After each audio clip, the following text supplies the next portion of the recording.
Nuestro Padre que estás en los cielos, gracias porque en esta mañana podemos estar aquí en tu casa de oración. Queremos rogarte que tu Espíritu Santo pueda estar con nosotros, que nos bendigas en este momento, lo rogamos por Jesús. Amén. Tengan todos un feliz sábado. ¿Cómo están? ¿Bien? La verdad que es lindo poder estar en la casa de Dios un sábado a la mañana, ¿verdad? ¿Cuántos se alegran de poder estar en esta mañana en este lugar? A ver las manos. Ojalá que todos podamos sentirnos felices, gozosos. Hay una expresión en la Biblia que dice: yo me alegré con los que decían, a la casa de Jehová iremos.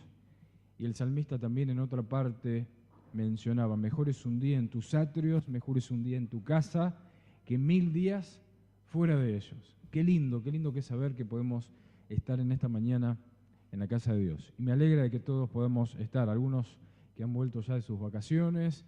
Le damos la bienvenida también a quienes nos están visitando. Quiero que podamos abrir la Biblia allí en Apocalipsis capítulo 3. El último libro de la Biblia es Apocalipsis. Vamos a leer algunos pasajes del capítulo 3. Hay una lista de predicación, sabía que tenía que predicar hoy, así que cuando empecé a orar y me puse a ver sobre qué tema podía llegar a predicar, siempre trato de buscar que tenga relación. No siempre es fácil, no siempre uno encuentra un evento, un momento relacionado con la fecha. Pero buscando allí en las efemérides, encontré que un 28 de enero, como hoy, pero de hace 31 años, y los que son ya pasados los 40 se van a acordar, hubo una tragedia aérea muy famosa que se conoció como la tragedia más grande de todos los tiempos. ¿Alguien se acuerda de qué es lo que estoy hablando? Un cohete que cuando iba en el espacio, según pude leer, a los 73 segundos de haber salido de la base, explotó. ¿Alguien se acuerda cómo se llamaba esa misión? El Challenger. No sé por qué dicen que cuando uno vive un evento así crucial, nunca se olvida, ¿no? Y así como cuando dicen dónde estábamos cuando pasó el accidente de las Torres Gemelas, yo me acuerdo bien dónde estaba ese día, en ese momento cuando me enteré. También me acuerdo dónde estaba cuando ocurrió lo del Challenger, pero eso lo voy a contar no ahora, sino más adelante. Pero lo cierto es que el Challenger fue una misión tripulada por personas que eran algunos de ellos pilotos, o astronautas, mejor dicho, y fue famosa no solo por la explosión, sino que en el momento, antes de explotar, había muchísimos millones de personas en todo el mundo porque lo habían promocionado como la misión donde iba una maestra. Yo no sé si ustedes se acuerdan que iba una maestra en esa misión. Y yo recuerdo que estábamos viendo en vivo la transmisión. En ese momento nosotros estábamos de vacaciones en San Juan. Mis papás, que no están hoy aquí presentes, son de San Juan.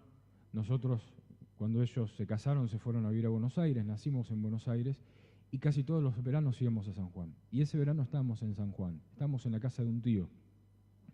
Y yo me acuerdo que estábamos jugando así con mis primos, yo tenía 86, 11 años, y estábamos jugando cuando de repente miramos la televisión y había una explosión enorme. Obviamente que nosotros le dimos más importancia a la noticia cuando ya había explotado que cuando lo lanzaron. Eso lo estaban viendo los grandes. Nosotros estábamos jugando allí.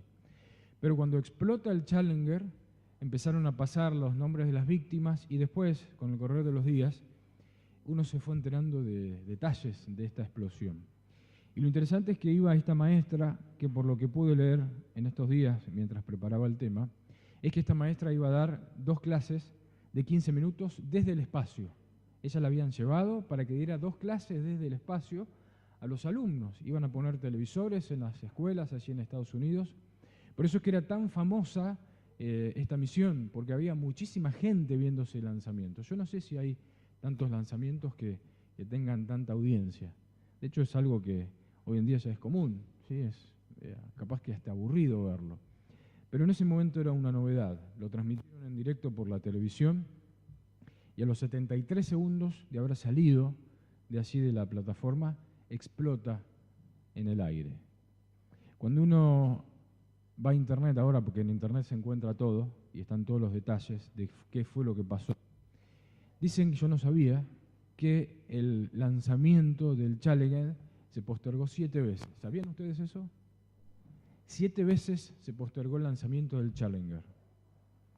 El primer día falló una parte en los motores, lo postergaron para el día siguiente. Al siguiente día vieron que una parte del anclaje de la nave no estaba correctamente preparada, y entonces si ellos permitían que el cohete saliera, tal vez iba a quedar enganchado de la plataforma, entonces no iba a poder salir, así que tuvieron que postergar nuevamente esa salida. Y así tuvieron diferentes causas que fueron haciendo postergar el lanzamiento de este Challenger. Hubo 7 señales de advertencia. Interesante el número. Por eso lo tomé como ilustración inicial para este sermón. 7 señales de advertencia. 7 veces tuvieron que postergar el lanzamiento, hasta que finalmente el 28 de enero del año 86 deciden que estaban todas las condiciones dadas para el lanzamiento de este cohete. Cuando estaban entrando los astronautas, los que iban a viajar en este Challenger, hay fotos que uno las ve ahora, no sé si en ese momento lo detectaron, pero hay fotos que ellos muestran la base del cohete y estaba todo congelado. Dicen que la temperatura, llegaron a la conclusión después, de que la temperatura que había en ese momento era tan baja que no debería haber salido el cohete. Pero eso lo descubrieron después. Pero lo cierto es que hubo muchas señales de advertencia, ¿sí? 7 señales de advertencia para que este cohete no saliera. Finalmente salió y terminó explotando, lamentablemente, como todos ya sabemos. ¿Por qué traigo esto a colación como ilustración en esta mañana? Porque me llamó la atención estas 7 señales de advertencia, porque tienen que ver con 7 señales de advertencia, que por supuesto no las vamos a analizar a todas, vamos a analizar solamente una, pero hay 7 señales de advertencia en la Biblia, en el Apocalipsis, sobre todo en los capítulos 2 y 3, que son las 7 señales de advertencia que se le hacen a ¿quiénes? A las 7 iglesias, ¿sí? Hay 7 iglesias en Apocalipsis, Éfeso, Esmirna, de tanto leerlas y repetirlas porque me las quería aprender en su momento, me las terminé aprendiendo de memoria, pero es muy fácil. Éfeso, Esmirna, Pérgamo, Tiatira, Sardis, Filadelfia, y la última es la Odisea. Si ustedes se lo repiten en su casa, se lo van a aprender seguro, es muy sencillo. 7 iglesias, 7 señales de advertencia. A Éfeso, por ejemplo, se le advierte que ha dejado su primer amor, entonces que tiene que volver, y así sucesivamente las distintas iglesias, hasta que llega a la iglesia de la Odisea. ¿Cuál es la señal de advertencia que se le hace a la Odisea? Es la que vamos a analizar en esta mañana. Vamos a leer, ¿les parece? Apocalipsis capítulo 3, versículos 14 al 22. Yo, teniendo en cuenta que tenemos un micrófono, Miguel, ¿tenés el micrófono ahí? ¿Hola? ¿Funciona? Sí. Está bien. Gracias, Nico. ¿Alguien que quiera leer, que me quiera acompañar? Vamos a leer 2 versículos cada uno. Vamos a empezar por acá, Lore. Leemos y vamos leyendo de a 2 versículos. Apocalipsis 3, dijimos, del 14 en adelante, hasta el 22. Escribe el ángel de la iglesia de la Odisea. Así dice el Amén, el testigo fiel y verdadero, el origen de la creación de Dios. Conozco tus obras, no eres ni frío ni caliente. Ojalá fuera frío o caliente. Pero por cuanto eres tibio y no frío ni caliente, te vomitaré de mi boca. Porque tú dices, yo soy rico y me he enriquecido, y de ninguna cosa tengo necesidad. Y no sabes que tú eres un desventurado, miserable, pobre, ciego y desnudo. ¿Estamos allá? ¿Alguien que quiera leer por acá?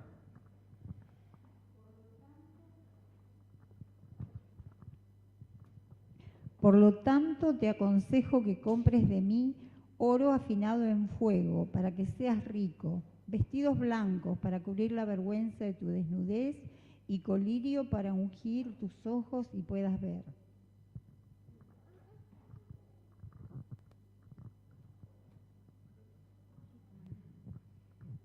Yo reprendo y disciplino a todos los que amo. Sé pues celoso y arrepiéntete. Yo estoy a la puerta y llamo. Si alguno oye mi voz y abre la puerta, entraré a su casa y cenaré con él y él conmigo. ¿Qué alguno más? Al que venciere le daré que se siente conmigo en mi trono, así como yo he vencido y me he sentado con mi Padre en su trono. El que tiene oído, oiga lo que el Espíritu dice a las iglesias. Muy bien, muchas gracias a todos. Estaba pensando cómo hacer más participativa esta parte y bueno, se me ocurrió esto de poder hacerle leer a los hermanos y la verdad que es positivo porque todos podemos participar en el sermón. Linda historia, ¿verdad? La de la iglesia de la Odisea, ¿sí? Lindo pasaje, lindo texto, la verdad que es impactante. Hay muchas cosas para analizar, no tenemos tiempo en esta mañana. Vamos a analizar solamente un par de cosas. Pero yo quiero que nos detengamos en el problema. ¿Cuál es el problema de la iglesia de la Odisea? A ver, de lo que hemos leído recién, ¿qué podemos descubrir? ¿Cuál es el problema que nosotros vemos, esa advertencia que Dios tiene que hacerle a esta iglesia, que es un problema que tiene que resolver esta iglesia? Muy bien, hay una tibieza, ¿sí? Pero hay algo más además de la tibieza.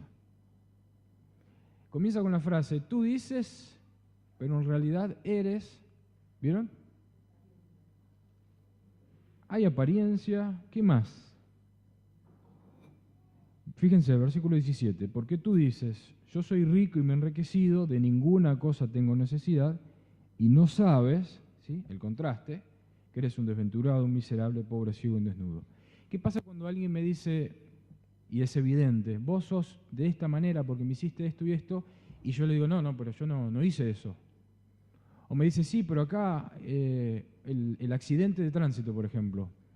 Yo venía por la derecha y vos me tenías que dar la pasada y no me dejaste pasar y por eso chocamos.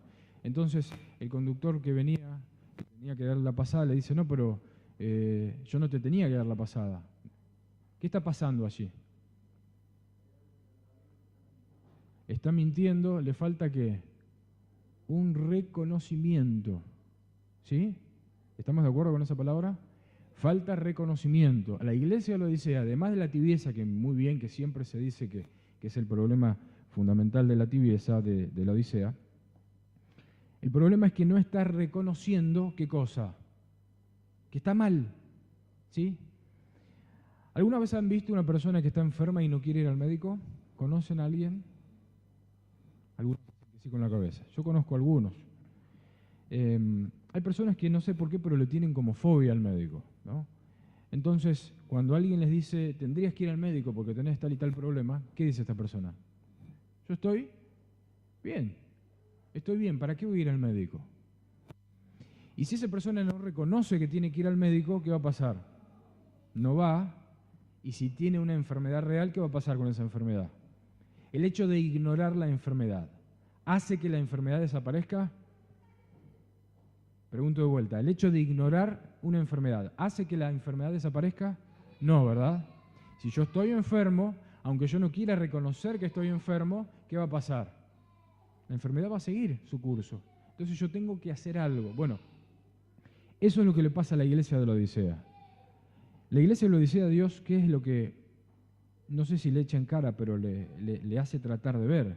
Tú dices, yo soy rico, me he enriquecido, no tengo necesidad de nada, pero dice Jesús, pero no sabes que eres un desventurado, miserable, pobre, ciego, desnudo. O sea, no solamente el problema de la tibieza tiene la Odisea, sino que también tiene un montón de problemas.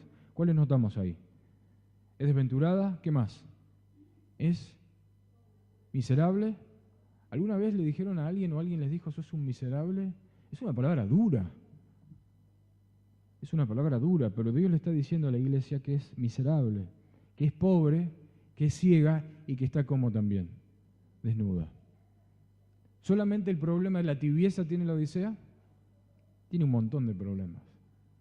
Ahora, así como la gente que está enferma y que no quiere ir al médico, si no reconoce que está enferma nunca va a encontrar la solución. De la misma manera la iglesia de la Odisea tiene problemas, pero no quiere reconocer que está en problemas. Y saben que nosotros también estamos representados por la iglesia de la Odisea. Nosotros a veces los seres humanos tenemos problemas, tenemos malos hábitos, o tenemos, yo me anoté aquí algunas cosas, fallamos en nuestro culto personal, a veces tenemos un mal carácter, a veces nos falta compromiso con la iglesia, a veces hay pecados acariciados que tal vez deberíamos abandonar. Pero si tenemos esos síntomas, esas cosas que a veces son no solo síntomas, sino que son realidades en nosotros, y no reconocemos que tenemos esas cosas, ¿podemos solucionar el problema si no lo reconocemos? Nunca lo vamos a resolver. Y el hecho de ignorar ese problema, el hecho de ignorar que estamos fallando en nuestro culto personal, el hecho de ignorar que tenemos un carácter que tal vez deberíamos cambiar, el hecho de que tengamos poco compromiso con la iglesia, el hecho de que haya pecados acariciados que debemos abandonar. Si ignoramos eso, ¿vamos a cambiarlo eso? No lo vamos a poder cambiar. Entonces, ¿qué tenemos que hacer? ¿Cuál es el primer paso? Versículo 17, allí está el primer paso, es una solución en 2 pasos. Sencillo, el primer paso. Paso 1 es que tenemos que reconocer ¿qué cosa? Tenemos que reconocer nuestra falta. El versículo 17 lo dice, lo hemos leído recién, lo vamos a leer una vez más. Tú dices, yo soy rico y me he enriquecido y de ninguna cosa tengo necesidad, pero no sabes que eres un desventurado, un miserable, un pobre, un ciego y un desnudo. ¿Es fácil reconocer las faltas? ¿Es fácil? No es fácil, al contrario, es muy difícil. Quiero contarles una ilustración de cuando yo era chico. Justamente la traigo a colación porque tiene que ver con el mismo día que pasó esto del Challenger. Y es increíble porque me acuerdo de esa historia porque está todo relacionado. Cuando estábamos en ese lugar, en esa casa de mi tío tenía una casa bastante grande, en la esquina tenía una carnicería, después tenía la casa al costado, y en todo el costado que daba para el frente tenía un enorme parque, un parque que no se debe haber tenido tal vez 20 metros de parque, todo césped, parquizado hermoso. Y allí tenía una galería con techo. En San Juan hace mucho calor, no sé si conocen, pero los que conocen las provincias del norte saben que, bueno, acá está haciendo mucho calor también ahora, ¿no? Nos estamos cocinando de calor. Pero imagínense ese calor abrasador, seco, a veces hacían hasta 50 grados de calor, impresionante. Así que hay muchas casas con galerías, se ponen sombras y la gente se coloca allá abajo para pasar la siesta, porque a veces, salvo que, bueno, en esa época no existía tanto lo de los aire acondicionados como ahora. Pero imagínense ustedes, año 86, uno estaba allá afuera tomando sombra. Y nosotros estábamos con mi primo jugando allí en un costado. Y estaba la pileta, esas pelopincho, llena de agua, pero el agua estaba caliente, así que ni nos metíamos. Y nosotros estábamos allí a un costado. Y yo no sé si fue motivado por la explosión del Challenger, que vi fuego y que algo se prendía fuego o qué, que yo miré así hacia un costado y mi tío tenía una enorme pila de leña, así toda apilada, ¿no? 2 palitos, los otros atravesados, y así todo hasta arriba. No sé cuántos metros, pero háganse de cuenta que desde el piso hasta donde está el aire acondicionado ese que ustedes ven allí, esa cantidad de leña había. Y como estaba apilado de esa manera, uno tenía la posibilidad, había un espacio grande adentro, ¿sí? No estaba toda la leña apilada, que adentro no había lugar. Y yo miré así, miraba la televisión y el Challenger repetían una y otra vez, y no sé si habré relacionado, tal vez ahora pienso que relacioné por eso, el fuego con la leña. Y entonces agarré y le dije a mi primo, tráete fósforos. Entonces trajo fósforos. Entonces yo tenía la caja de fósforos allí en las manos de mi primo. Vieron que los autores intelectuales nunca se manchan las manos, ¿no? Entonces yo no tenía la caja de fósforos en las manos, la tenía mi primo. Y yo miraba la leña y pensaba, si le tiramos el fósforo, no va a agarrar el fuego, ¿no? Así que le digo, ¿tenés diarios? Sí, me dice, y se fue para adentro y demoró un rato, ¿no? Buscando porque seguramente no los encontraba. Y yo recuerdo que trajo diarios, trajo hojas de esas tipo de computadora, que no sé si en esa época serían hojas de computadora o qué hojas de un cuaderno tal vez serían, pero yo recuerdo que trajo hojas blancas, diarios, todo mezclado y tenía los fósforos. Y allí atrás dando vueltas la imagen de Challenger, seguramente, y de manera inconsciente llegando al mensaje. Entonces yo le digo, ¿querés que tiremos fuego ahí adentro? Dale, me dice mi primo. Imagínense ustedes, ¿no? 11 años. Por eso yo ahora entiendo las travesuras que a veces hacen nuestros hijos. Tengo una hija de 3 que es bastante inquieta. A veces tenemos que disciplinarla un poquito firme, ¿no? Porque se porta mal, pero bueno, es la tarea de los padres. Pero ahora que soy más grande y tengo hijos, entiendo, porque cuando uno era chico era un poco travieso, y bastante. Entonces le dije a mi primo, prendé las hojas, y mi primo las prendió. Yo me acuerdo que mi primo tenía la hoja así, ¿no? Y la hoja se empezó a prender fuego. Entonces, ¿qué tendría que haber hecho yo? Que era el de la idea, haber agarrado la hoja y tirarla. Pero yo le dije, tirala adentro, le dije a él, ¿no? Entonces mi primo, que era un poco más chico que yo, fue inocentemente y tiró la hoja de papel. Y yo veía que era poquito fuego. Entonces le dije, tirá más hojas, le dije. Entonces fue él y tiró todas las hojas que tenía por las hendiduras que había así entre la leña y las tiró hacia adentro. Y el fuego empezó a hacerse cada vez más grande. Y es interesante, Dios salva, ¿no?, de esas cosas a sus hijos, porque en ese momento en el cual el fuego está empezando a ser más grande, apareció mi prima más grande, Mariela, que en ese momento era chica, pero era la más grande de todas, y dijo, no, ¿qué están haciendo? Entonces esa pileta pelopincho que había, que nadie se quería meter porque estaba el agua recontra caliente por causa del sol, fue, buscó un balde, llamó a mi tía, se está prendiendo fuego la leña, le dijo. Y entonces vinieron y empezaron a mojar la leña hasta que terminaron apagando el fuego. Obviamente que nosotros con mi primo estábamos allí a un costado, ¿no?, expectantes a ver qué era lo que iba a pasar, a ver el reto que nos íbamos a ligar en ese momento. Y entonces mi prima hizo una pregunta, una pregunta de 2 palabras. ¿Quién fue? Y entonces yo bajé la cabeza y le dije, él, y lo señalé así.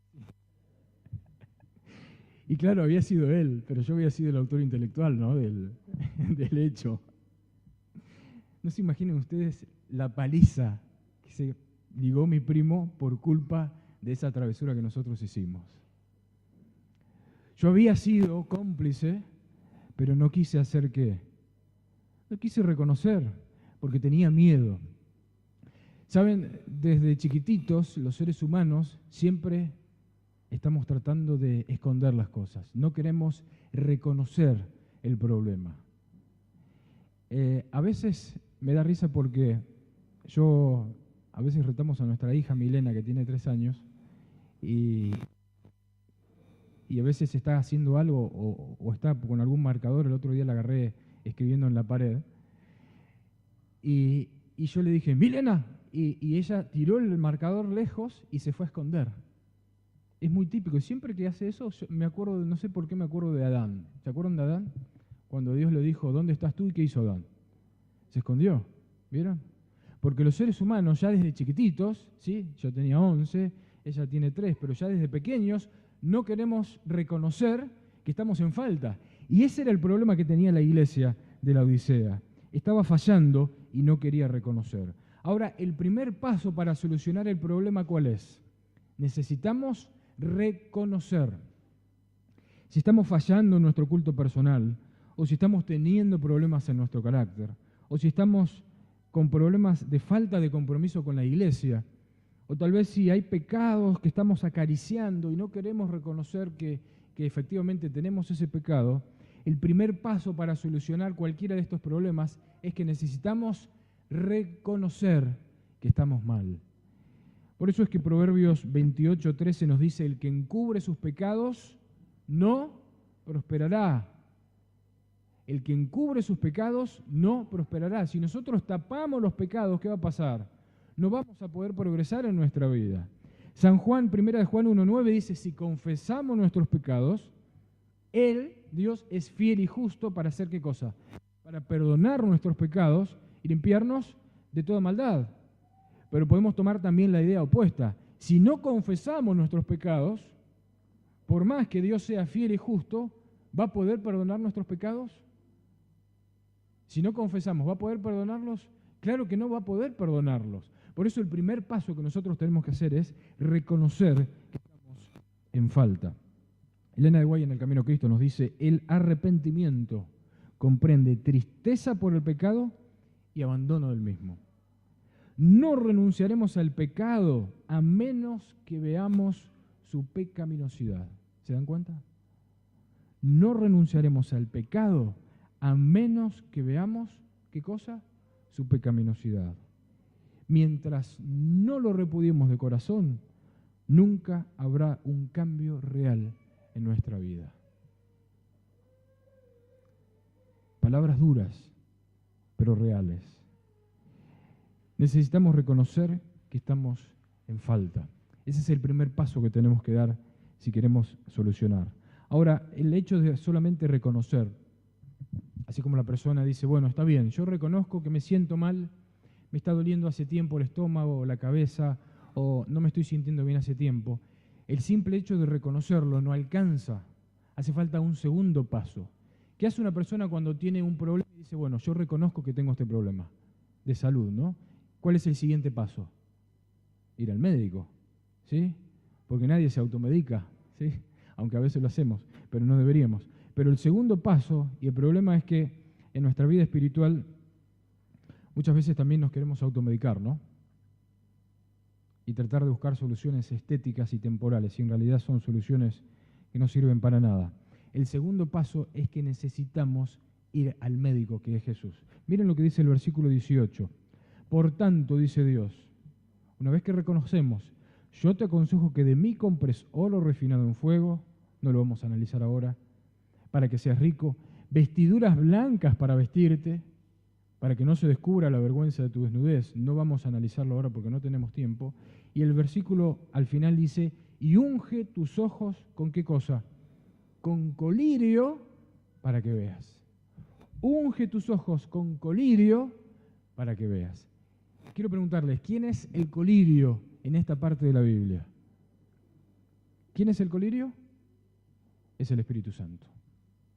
El colirio es el Espíritu Santo y estamos estudiando unas lecciones maravillosas este trimestre acerca del Espíritu Santo. Necesitamos reconocer que estamos en falta, ese es el primer paso, pero el segundo paso es que tenemos que ir a Dios para que nos dé el colirio del Espíritu Santo para hacernos ver en qué necesitamos cambiar. ¿Se dan cuenta? Quiero contarles algo. Yo desde los 16 años, 15 años, me acuerdo porque, no sé por qué hay hechos puntuales que uno se acuerda a veces hasta de las fechas. Me acuerdo que en esa época mi papá trabajaba era colectivero, trabajaba manejando colectivos en la empresa que hoy es Pehuenche, antes era Alto Valle. Y me acuerdo que estaba parado en esa época con el colectivo, lo estaba limpiando, estaba mi mamá, estábamos con mi hermana sentados así a mitad del colectivo, esos colectivos de antes, más chicos. Y había un cartelito de esos que hacen advertencias, vieron adelante en los colectivos, no fume, deje el asiento a las personas inválidas, los niños de 2 años o menores de tanto no pagan boleto, esos cartelitos así. Y yo me acuerdo que estaba mirando y no veía bien, entonces le dije a mi mamá, ¿vos leés lo que dice allá? Y mi mamá, que estaba sentada al lado mío, sí, me dijo, sí, dice tal cosa. Entonces yo le dije, ¿y yo por qué no puedo ver lo que dice? Entonces ahí mi mamá se dio cuenta de que yo tenía problemas de visión. Fuimos al médico, el médico nos dijo que yo tenía problemas de miopía, que las tengo hasta hoy. Yo uso lentes de contacto. Si no, tendría que usar unos anteojos bastante importantes y tal vez tendría problemas acá en la nariz, ¿no? Porque tendría tanto peso que, aunque hoy vienen esos ultra livianos y delgados, etc. Pero yo soy corto de vista, no veo, yo me saco, tengo que reconocerlo, yo si no tuviera anteojos en este momento, ni les vería las caras a ustedes. Sería como el ciego ese que Jesús le puso el barro, ¿se acuerdan? Y dice, ¿qué ves? Y veo a los hombres como árboles, le dijo, ¿se acuerdan de la historia? Así vería yo, ¿no? Vería movimiento, pero nada más. Necesito ver con anteojos. Y es interesante porque cuando empecé a usar lentes de contacto, el oculista me dijo, bueno, podés usarlos en el día, pero en la noche tenés que sacártelos, tenés que poner en la cajita, ponerles el líquido, porque no es bueno que estés todo el día con los lentes. El ojo tiene que descansar, en fin. Así que yo siempre me los saco a la noche, los guardo, sí, les cambio el líquido, pero hay veces, ahora que tenemos hijos chiquitos, que a veces lloran y que a veces no se pueden dormir, a veces me ha pasado con mi hija, que ella duerme obviamente en su cama, que me ha pasado de ir a acompañar para que se duerma. Porque tiene la computadora y le ponemos unos dibujitos de la Biblia, entonces ya tenemos toda la rutina, ¿no? Le hacemos la oración, le ponemos el dibujito y termina ese dibujito, viene una canción de bebé, es una canción suave así para que se duerma, y cuando queremos acordar ya se está durmiendo. Pero a veces no solamente se está durmiendo ella, sino que a veces me estoy durmiendo yo también. Y a veces me ha pasado que yo me despierto y ya son las 6 de la mañana o las 7 y yo pasé toda la noche de largo al lado de Milena. Los que son padres o han sido padres me saben entender. Y claro, me olvido, cuando me acuesto de esa manera, me olvido de sacarme ¿qué cosa? Los lentes, ¿no?, de contacto. Así que si alguno tiene este problema me va a entender. No saben lo molesto que es pasar toda la noche con los lentes de contacto puestos. Es horrible, porque el otro día ando así todo como que... Mi señora me dice un día, ¿qué te pasa? ¿Por qué haces así? No, porque me dormí con los lentes de contacto, le digo, no me los saqué. Entonces tengo que ir a donde está el botiquín en el baño y agarro el líquido, el mismo líquido, me pongo unas gotitas y veo bien, ¿sí? Se me lubrica el ojo y ahí veo bien. Espero que entiendan la ilustración. A veces espiritualmente también necesitamos, porque no vemos bien, a veces necesitamos que Dios nos eche ese colirio para que podamos lubricar la vista, para que podamos ver mejor y para que podamos entender qué cosas necesitamos cambiar.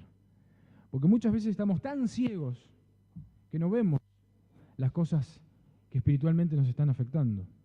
A veces no vemos que tenemos que cambiar nuestro carácter. Y mi carácter tal vez hiere a mi esposa o a mis hijos, pero yo no me estoy dando cuenta que tengo mal carácter. A veces no me estoy dando cuenta de que me falta compromiso en la iglesia. Y yo digo, no, yo estoy comprometido en la iglesia. A veces estamos teniendo ciertos hábitos que no son los mejores. Y mis seres queridos, con mucho cuidado y con mucho tacto, me dicen, mira, esto tal vez sería bueno que tengas en cuenta. Pero nosotros no queremos reconocer, porque somos seres humanos y ya desde chiquititos no nos gusta reconocer. ¿Se dan cuenta? Entonces, sí o sí, necesitamos que venga alguien externo a nosotros con un medicamento especial, que es el colirio, para que nosotros podamos abrir los ojos, nos ponga ese colirio y podamos darnos cuenta y podamos ver bien en qué estamos fallando. Y ese colirio, ¿quién es? El Espíritu Santo. Si el Espíritu Santo, hermanos, amigos, si el Espíritu Santo no interviene en nuestra vida, hay cosas que jamás vamos a poder ver. Y hay cosas que estamos, como mucha gente, yo he dado estudios bíblicos, y hace poco di un estudio bíblico y lamentablemente, como a veces pasa, el estudio bíblico no llegó a buen puerto. Terminamos el estudio bíblico, la persona aceptó todo, intelectualmente, sí, pero a la hora de tomar decisiones, no tomó ninguna decisión. ¿Qué faltó allí? Faltó que esa persona permitiera que el Espíritu Santo la convenciera, como dice Jesús, ¿no?, de pecado, de justicia, de juicio, que la convenciera, que pusiera el colirio para que pudiera ver. Hay gente que no se da cuenta de los errores que tiene. Quiero preguntarte en esta mañana, ¿será que ese es tu caso? ¿Será que ese es mi caso en este momento?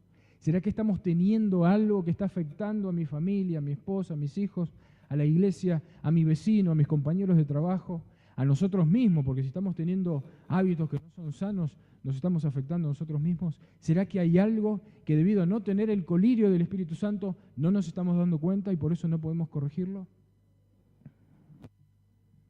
¿Por qué Dios quiere que yo vea bien? Vamos a buscar en Salmos capítulo 32. Y ya estamos terminando.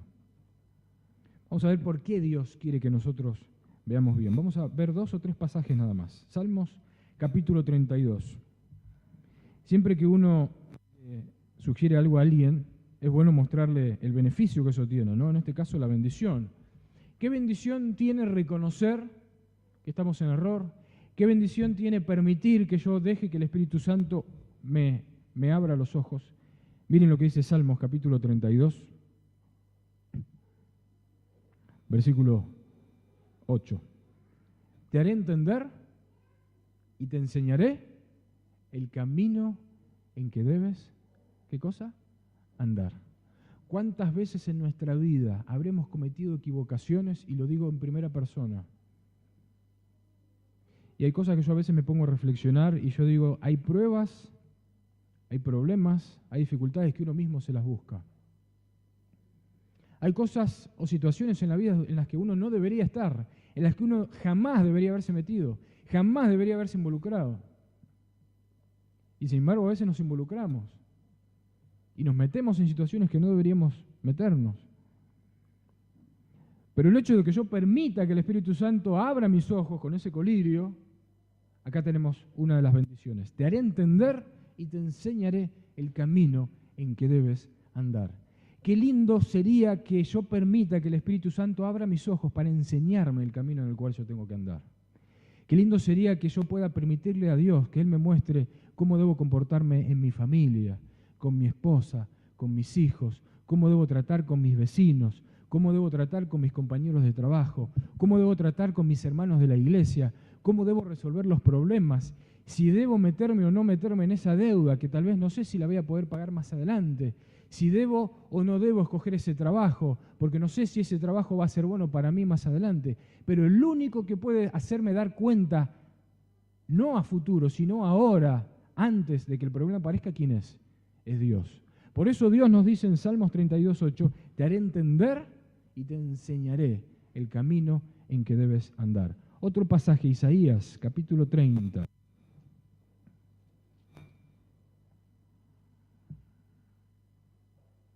Isaías capítulo 30, versículo 21. Entonces, Isaías 30, 21.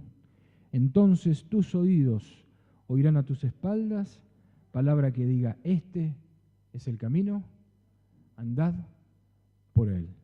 Quiero preguntarte, ¿hay alguna situación confusa en tu vida en la cual no sabes para dónde ir? ¿Alguna situación difícil de resolver? ¿Algún problema que no sabes cómo hacer? ¿Alguna cosa que tal vez necesitas que Dios te aclare para corregir en tu vida? Dios te promete que si permites que el Espíritu Santo abra tus ojos, vas a oír a tus espaldas palabra que diga, este es el camino, andad por él. Qué linda bendición. Quiero cerrar con Apocalipsis 3, de vuelta.